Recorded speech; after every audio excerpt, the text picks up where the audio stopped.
نحمده ونصلي على رسوله الكريم اما بعد فاعوذ باللہ من الشیطان الرجیم بسم اللہ الرحمن الرحیم۔ کیا آپ جانتے ہیں کہ اسلام ہمیں غیر مسلم والدین کے ساتھ کس طرح صلہ رحمی کا درس دیتا ہے؟ حضرت اسماء رضی اللہ عنہا کی یہ حدیث میں بتاتی ہے کہ نبی کریم صلی اللہ علیہ وسلم نے کس طرح ہمیں محبت اور تعلقات کا حکم دیا، چاہے ہمارے والدین مسلمان نہ ہوں۔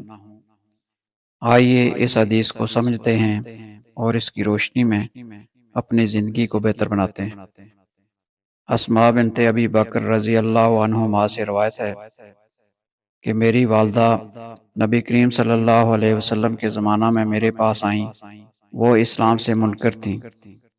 میں نے حضرت صلی اللہ علیہ وسلم سے پوچھا، کیا میں اس کے ساتھ صلہ رحمی کر سکتی ہوں؟ حضرت صلی اللہ علیہ وسلم نے فرمایا کہ ہاں۔ اس کے بعد اللہ تعالیٰ نے یہ آیت نازل فرمائی۔ ترجمہ: اللہ پاک تم کو ان لوگوں کے ساتھ نیک سلوک کرنے سے منع نہیں کرتا جو تم سے ہمارے دین کے متعلق کوئی لڑائی جھگڑا نہیں کرتے۔ صحیح بخاری حدیث نمبر 5978۔ اسماء رضی اللہ عنہا سے روایت ہے کہ میری والدہ مشرکہ تھیں۔ وہ نبی کریم صلی اللہ علیہ وسلم کے قریش کے ساتھ صلح کے زمانے میں اپنے والد کے ساتھ مدینہ منورہ آئیں۔ میں نے حضرت صلی اللہ علیہ وسلم سے ان کے متعلق پوچھا کہ میری والدہ آئی ہیں اور وہ اسلام سے الگ ہیں، کیا میں ان کے ساتھ صلہ رحمی کر سکتی ہوں؟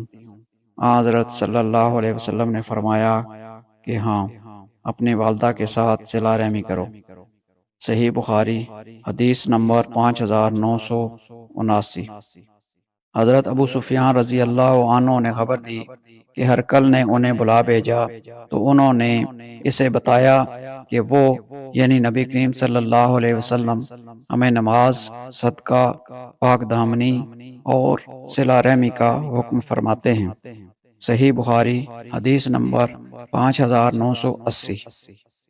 ان احادیث سے ہمیں یہ سبق ملتا ہے کہ اسلام ہمیں صرف مسلمانوں کے ساتھ ہی نہیں بلکہ غیر مسلم رشتہ داروں کے ساتھ بھی اچھے تعلقات رکھنے کا درس دیتا ہے۔